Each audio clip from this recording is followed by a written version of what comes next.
White House Press Secretary Jen Psaki on Tuesday dismissed a question about President Joe Biden apologizing to Kyle Rittenhouse, who recently claimed the president defamed him by linking him to white supremacists and militia groups in a 2020 campaign. Fox News correspondent Peter Doocy asked Psaki during a press briefing if Biden would ever apologize to Rittenhouse, the 18-year-old who last week was acquitted of all charges and found not guilty of fatally shooting 2 men and injuring a third during civil unrest in Kenosha, Wisconsin. On August, Psaki sought to clarify that the September 30, 2020 campaign video, which Rittenhouse is briefly featured in, was meant to depict how then-President Donald Trump had refused to condemn white supremacists and militia groups during a presidential debate the night before. This is about a campaign video released last year that used President Trump's own words during a debate as he refused to condemn white supremacists and militia groups, Psaki said.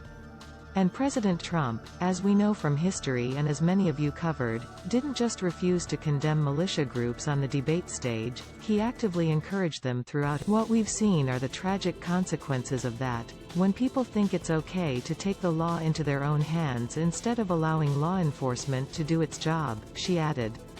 The president believes in condemning hatred, division and violence. That's exactly what was done in that. The 50-second campaign ad in question shows a supercut of white supremacists and militia groups overlaid with audio of presidential debate moderator, Fox News anchor Chris Wallace, asking Trump to condemn the groups during a presidential debate on September 29 last year. A brief image of Rittenhouse carrying a rifle in Kenosha can be seen in the video. Footage of Trump's response, in which he called on the far-right extremist group Proud Boys to stand back and stand. In a Fox News interview on Monday, Rittenhouse accused Biden of defaming him over the video. Mr. President, if I could say one thing to you, I would urge you to go back and watch the trial and understand the facts before you make a statement, Rittenhouse said. Host Tucker Carlson went on to tell Rittenhouse that it's not a small thing to be called a white supremacist, to which Rittenhouse replied, "It's actual malice, defaming my character," for him to say something like. When Doocy brought up Rittenhouse's remarks to Psaki on Tuesday, the press secretary referred him to Biden's statement on the president spoke to the verdict last week. He has obviously condemned the hatred and division and violence we've seen around the country by groups like the Proud Boys.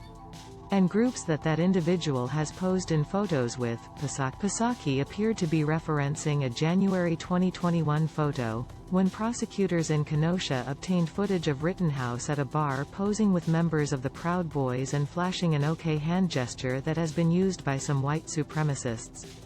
Rittenhouse's lawyers alleged that the teen did not know who the men were, nor what the group was, and was unfamiliar with the hand symbols meaning to white supremacists.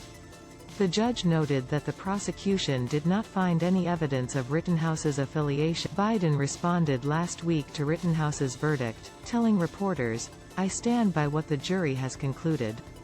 The jury system works and we have to abide." He also followed up with a written statement, calling on Americans to express their views peacefully, consistent with the rule. While the verdict in Kenosha will leave many Americans feeling angry and concerned, myself included, we must acknowledge that the jury has spoken, Biden said. I ran on a promise to bring Americans together, because I believe that what unites us is far greater than what divides us. I know that we're not going to heal our country's wounds overnight, but I remain steadfast in my commitment to do everything in my power to ensure that every American is treated equally, with fairness and dignity. Read the original article on Business Insider.